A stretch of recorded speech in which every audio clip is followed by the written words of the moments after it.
కేటీఆర్ గారు ఈ యొక్క ఫార్ములా ఈ రేస్ విషయంలో జరుగుతున్నటువంటి ఈడీ ఎంక్వైరీ కానీ రాష్ట్ర ప్రజలను ఈరోజు మనం చైతన్యపరచాల్సిన అవసరం ఉంది. మీరైనా మేమైనా, అటు మీరైనా బీఆర్ఎస్ పార్టీ నీళ్లు నిధులు నియామకాల నినాదంతో తెచ్చుకున్న తెలంగాణ మన ప్రజలు మనం నమ్మి మిమ్మల్ని 10 ఏళ్ళు ఇప్పుడు మమ్మల్ని కూడా అధికారంలోకి తీసుకొచ్చిర్రు. మనం అందరం కూడా బాధ్యతగా వ్యవహరించాల్సిన అవసరం ఉంది. అయితే ఈరోజు ఈ రేస్ విషయంలో ప్రజలకు కూడా కన్ఫ్యూజన్ ఉంది, అసలు ఏం జరిగిందని. నేను 2 నిమిషాలల్లో వాస్తవాలు తెలియజేద్దాం అనుకుంటున్నాను. రామారావు గారు, మీరు ఒక యువరాజుగా, మీ నాయన ఒక రాజుగా ఈ రాష్ట్రానికి ఎప్పటికీ మీరే పరిపాలిస్తారు అన్న ఒక ఆలోచనతోటి మీరు ఒక యువరాజుగానే వ్యవహరించారు. ఎందుకంటే ఈరోజు ప్రభుత్వం పోయిన తర్వాత వాస్తవాలన్నీ బయటకు వస్తుంటే మీరు డ్రామాలు చేయడానికి ప్రయత్నం చేస్తారు. మీరు హైదరాబాద్ నగరాన్ని గ్లోబల్గా ప్రఖ్యాతి చెందాలన్న ఒక ఉద్దేశంతో క్యాబినెట్ మీటింగ్ పెట్టకుంటేనే హైదరాబాద్ నగరం కోసం ప్రపంచంలో తెలంగాణ ఔన్నత్యాన్ని చాటి చెప్పడానికి మీరు ఏదో డబ్బులు ఖర్చు పెట్టినట్టు, ఏదో హెచ్ఎండిఏ ద్వారా 55 కోట్ల రూపాయలు ఏదైతే దుర్వినియోగం చేసిరో ఇది రాష్ట్రం కోసం చేసినట్టు, రాష్ట్రంలో కాంగ్రెస్ పార్టీ ప్రజల్ని తప్పుతో పట్టిస్తున్నట్టు మీరు డ్రామా చేస్తున్నారు. ఇది వాస్తవం కాదు. వాస్తవం ఏందో నేను చెప్తున్నానండి, ఒకటే ముక్కలే చెప్తా. ఈ యొక్క ఫార్ములా ఈ రేస్ కంపెనీ FEO, ఫార్ములా ఈ operations company London based company, అంటే లండన్లో ఉన్న కంపెనీ.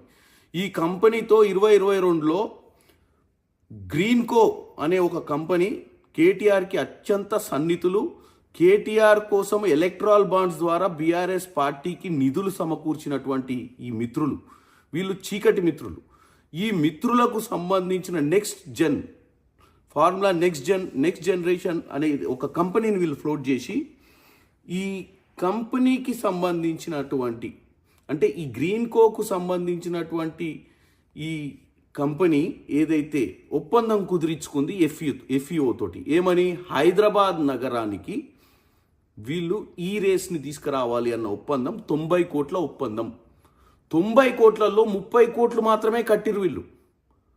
కట్టి మిగతా 60 కోట్లు కట్టకుండా తప్పించుకునే ప్రయత్నం చేసిరు. ఎందుకంటే మాకు నష్టాలు వస్తున్నాయి, మేము కట్టమని చెప్పి. ఈ FEO కంపెనీ లండన్ నుంచి పదే గ్రీన్కో కంపెనీకి మిగతా 60 కోట్లు కట్టాలి, లేదా లీగల్గా వాళ్ళు యాక్షన్ తీసుకునే ప్రయత్నము, టర్మినేట్ చేసే ప్రయత్నం కూడా చేస్తామని చెప్పడం జరిగింది. 2023లో రేస్కు సంబంధించి 2022లో అగ్రిమెంట్లు చేసుకొని 30 కోట్లు కట్టి 60 కోట్లు ఎగ్గొట్టితే నోటీసులు సర్వ్ చేస్తే ప్రజలకు తెలిసిపోతుంది అని చెప్పి వీళ్ళు చేసిన భాగోతము. వాళ్ళని కాపాడనికే, ఎవరిని, గ్రీన్కో ప్రమోట్ చేసేబోయే కంపెనీని కాపాడనికే, నెక్స్ట్ జనరేషన్ కంపెనీ ఏదైతుందో దీన్ని కాపాడనికే కేవలం కేటీ రామారావు గారు హెచ్ఎండిఏ మీటింగులు పెట్టకుండా, హెచ్ఎండిఏకు FEOకు ఏ అగ్రిమెంట్ అక్టోబర్ 30కి అగ్రిమెంట్ అయింది. 30కి అగ్రిమెంట్ అయితే అక్టోబర్ మొదటి వారం నుంచే మనీ ట్రాన్స్ఫర్ చేయడం మొదలుపెట్టారు. మనీ ట్రాన్స్ఫర్ చేసి ఇప్పుడు ఏం చెప్తుర్రు, తెలంగాణలో ఉన్న హైదరాబాద్ నగరానికి ప్రఖ్యాతి కోసం ఈ పని చేసిన అంటారు. ప్రఖ్యాతి కోసం చేయలే.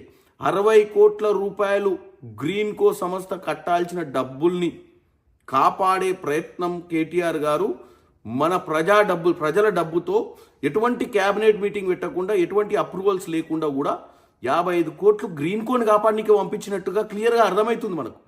కాబట్టి కేటీ రామారావు గారు, మీ డ్రామాకు ఆస్కార్ అవార్డు వస్తుంది, కానీ తెలంగాణ ప్రజల చెవిలో పువ్వు పెట్టడానికి ప్రయత్నం చేయకండి. ఇది కేవలం ఒక మిత్రుని కాపాడే ప్రయత్నంలో మీరు ప్రజల సొమ్ముని దుర్వినియోగం చేసినట్టుగా క్లియర్గా కనపడుతుంది. ఇంకా మనం తప్పుతో పట్టియొద్దు. వాస్తవంగా ఈరోజు ఈడీ కానీ సుప్రీంకోర్టు కానీ వాళ్ళు నిజ నిర్ధారణ చేస్తారు. ఈరోజు నేను చెప్పాల్సిన అవసరం ఎందుకు వచ్చిందంటే, ఈ ఎంక్వైరీ నడిచేటప్పుడు కూడా మీరు ఇంకా ప్రజలను తప్పుతో పట్టియొద్దు. ఇంకెన్నెన్ని ఘనకార్యాలు మీరు 10 ఏళ్లలో చేసిరో అన్నీ కూడా బయటకు వస్తాయని తెలియజేస్తున్నాను.